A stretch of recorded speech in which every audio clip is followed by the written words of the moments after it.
Eu entrevistei o Fernandinho Beiramar, entrevistei o Matheus da Costa Melo, atirador do shopping. Entrevistei os irmãos Cravinhos. A história dos... Entrevistei os canibais de Garanhuns. Isso que eu ia falar. Essa história é tão bizarra. Deixa eu... É bizarra. Essa história dos canibais eu tava vendo essa entrevista. Era uma seita, né? Onde ele manipulava as mulheres. Seita era... Puxa, você sabe eu esqueci, mas... Eu também não vou lembrar agora. Mas ele manipulava as mulheres, né? Manipulava as mulheres. Ele era um cara muito bom de conversa e as mulheres seguiam fielmente tudo que ele dizia. Matavam, esquartejavam e ainda usavam a carne para coxinha. Que absurdo, cara. É um cara muito manipulador, né? Total, eu entrevistei, né? Uma história... Também está no YouTube, quem quiser. Eu vi esses dias, sabendo que você vinha, que eu fui rever essa... Cara, é impressionante. A mulher falando em Deus, aí mostra, né? Tem uns impressos, né? Com a... Pô, eu tava na minha cabeça o nome da seita. É uma seita de adoração ao diabo, né? Basicamente era isso. O nome não lembro exatamente agora, mas então, na matéria tem. Porque foi localizar todo um livro, tinha escrevido um livro. Porque é o seguinte, ele escreveu um livro que se recusaram a publicar. E ele, na verdade, ele escreveu num livro que depois ele iria realizar. Entendi. Essas mortes, elas copiaram algo que ele escreveu nesse livro. Entendi. E o livro era a Bíblia, não, Bíblia seria péssimo, né? Mas seria o manual dessas atrocidades que foram cometidas depois. Quase profecias, né? É. E eu lembro que você deu uma entortada na mulher lá, porque você coloca ela numa situação, e se fizessem isso com a sua mãe, né? Poderia chamar essa pessoa de monstro? Ela fala sim. Então, as pessoas... Você entende as pessoas achando que vocês são monstros. E eu achei isso porque ela não percebeu que ia para esse lado a pergunta depois, né? E aí ela se dá conta, né? Quando você está nessas entrevistas, é uma guerra mental. Né? Você vê que eu não levo, como você também não, né? Eu não levo anotação. Porque você não pode perder o olho no olho. Exato. Entendeu? Porque o body language, né? A linguagem corporal. As grandes perguntas, elas nascem de respostas incompletas, aonde você às vezes muda totalmente... Ou de silêncios, né? Silêncio, pausas. Você muda totalmente o encaminhamento da entrevista mediante algo que foi contado. Mas para isso você precisa estar muito atento. E você não pode perder, você não pode baixar os olhos, senão você perde o contato com a pessoa. Então, é assim que você consegue extrair, né? Eu lembro, por exemplo, quando entrevistei o Matheus Acosta Melo, o atirador do shopping, né? Uma frase dele que me impressionou muito. Aquele do filme que ele entrou no meio do filme. Isso, que ele assistiu o filme Clube da Luta e depois... Saiu atirando mesmo. Exatamente, saiu atirando. E ele dizia, o que ficou na sua mente? Ele falou, ficou na minha mente claramente o cheiro de sangue e pipoca. Caramba. Você vê, ele relacionava sangue e pipoca na mente dele. E nunca se arrependeu do que fez. Essa é a verdade. Psicopata não se arrepende.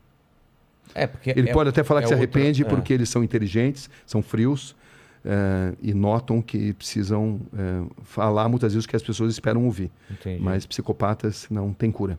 Caramba. O Vulkslock 22, olá Inteligência Cabrini, gostaria de saber, existe uma enorme romantização da criminalidade do perfil das pessoas que cometem crime, mas na experiência, qual a sensação e lição que tira de toda essa experiência com eles? Existe algo a ser aprendido com a mente dessas pessoas. Traumas de infância, ou não. Sempre tem um gatilho ou não? Às vezes sim, às vezes não. Não é exatamente automático. Muitos usam isso como algo para justificar o que fizeram, entendeu? Como um trauma da infância, né?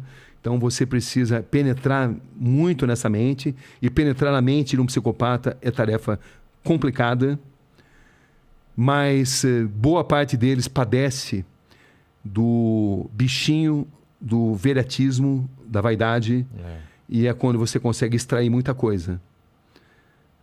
E eles gostam também de submeter a capacidade deles de manipular a sua capacidade de perguntar. Então, eles estão sempre tentando te manipular a perguntar o que eles querem responder. Com certeza, com certeza. É um jogo mental violento, onde você precisa ter o máximo de concentração. Senão você faz exatamente o que eles querem, né? Senão você faz, senão você não surpreende. E eu costumo usar muitas vezes a tática de repetir determinadas perguntas em situações diferentes para extrair respostas às vezes diferentes. Entendi. Por um deslize emocional, Até mesmo psicopatas podem ter deslizes emocionais, embora eles tenham tanta dificuldade de se relacionar com emoções. Entendi. Entendeu? Então, é algo que você vai aprendendo, né? Você vai aprendendo e você vai lendo nas pessoas, no olhar das pessoas, nos gestos que elas fazem. Elas vão emitindo sinais. Às vezes elas estão morrendo de vontade de contar uma determinada verdade, desde que você consiga entender esses códigos. Ou outras vezes não. Como se outras fosse um vezes... prêmio que você precisa merecer, Exatamente. merecer intelectualmente para ela te revelar aquilo, né?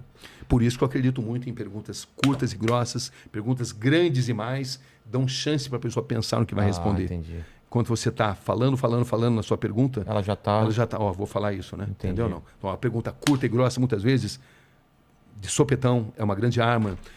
Mas também a maneira de entrevistar o Rogério não é a maneira de entrevistar o Mandíbula. As pessoas têm personalidades diferentes. Às vezes você precisa ser mais suave, às vezes você precisa ser mais incisivo. Isso muda. Como decidir? Experiência. Psicologia, eu sempre tive muito fascínio pela psicologia, mas a psicologia prática, né? Claro que eu me informo, né? Procuro ler os grandes mestres, mas é muito intuitivo também. Tem essa linguagem silenciosa, né? Com certeza. Corpo, tem microexpressões. Tem. O Aleph... desculpa, pode falar. Não, e também tem dia que você capta mais, tem dia que você capta menos, enfim. É uma violenta guerra mental. Em determinadas entrevistas, não todas, né? Tem entrevistas que não. São mais tranquilas. São mais tranquilas, mas em determinados momentos você sente que você está numa guerra mental.